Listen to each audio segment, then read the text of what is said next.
Meanwhile, tonight, even Israelis tonight are criticizing the Trump Middle East peace plan. These are Israelis who are calling it everything from immoral to impractical and even saying that it could blow up the Middle East. This is a headline on, not a left-wing paper or anything like that. No, it's Politico, who, you could, for the most part, say is oftentimes down the middle, right? Today, they interviewed an Israeli former peace plan negotiator, and they also interviewed entrepreneurs.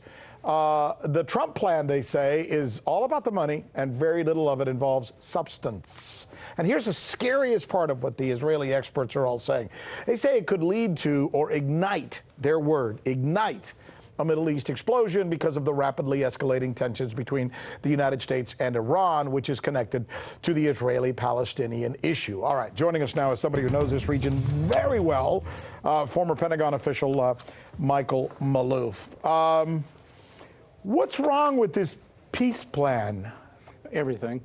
It absolutely vitiates any recognition of Palestinians. It takes them out of their homeland. It's a disaster, and it doesn't recognize it allows for settlements, all against the 2002 peace plan that the Arab Initiative agreed to, and they still adhere to, but the Israelis do not. So it's a mess, and then it also calls, and what Kushner is working on is redesignating territories with billions of dollars to be paid by the Saudis to move people around, and it's a mess, and into Jordan, and the Jordanian king has already said he'll declare war. Isn't there a fundamental problem with having Jared Kushner negotiating something when, not for nothing, but this kind of stuff is a sensibility issue, but it has to be important.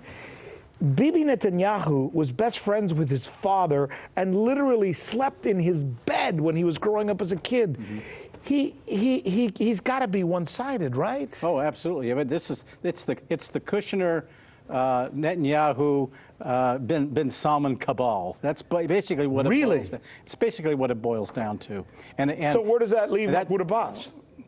Out of the picture. I mean, his notion of a two-state solution is gone under this proposal. And that's what he's been fighting for. That's what the Palestinians were hoping for.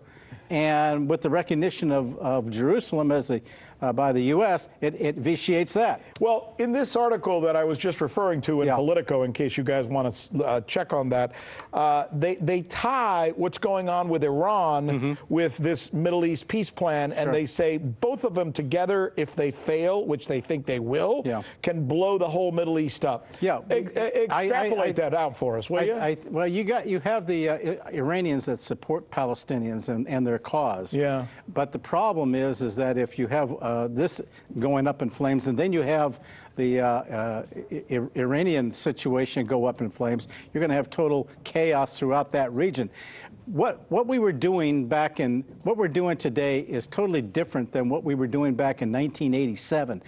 And at the same time, you have Trump saying we don't even belong there. Yeah. Wait a minute. If we don't belong there, and you want to pay, and you want to charge for our protection of these ships going into the Persian Gulf, so what's our point? Do you think it would be important, because even with the Iran thing and the Middle East thing, we're not showing any pretense of fairness by trying to engage either neutral or other parties? For example, in the Iran deal, we're dealing with who? Saudi Arabia and Israel.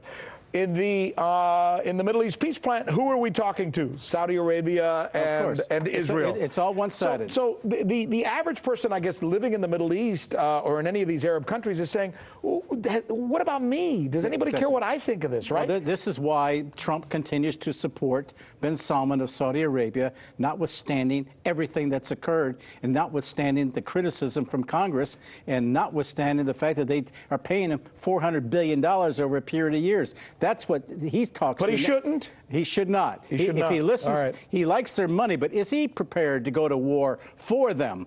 against Iran, because their policy is to destroy Iran. And we are so tied up in it. And at the same time, he's saying we don't even belong there. So what's our policy? What we need to do is to have a reevaluation of what our policy is in the Middle East, and we're not doing that. And what if Mahmoud Abbas comes back and says, look, I can't sign on to this thing? He's already said it. Basically, it's dead on arrival, he said. So this goes nowhere? Goes nowhere. They can't force it? No. All right. I'm getting a wrap, so interesting conversation. Thank you. Thank you, Michael. Appreciate it. So you haven't heard that we're the ones covering the stories that you won't see covered anywhere else? In Venezuela, Kazakhstan. Let's go to Hong Kong. And the media reaction to that has been crickets. How about the way we cover those stories?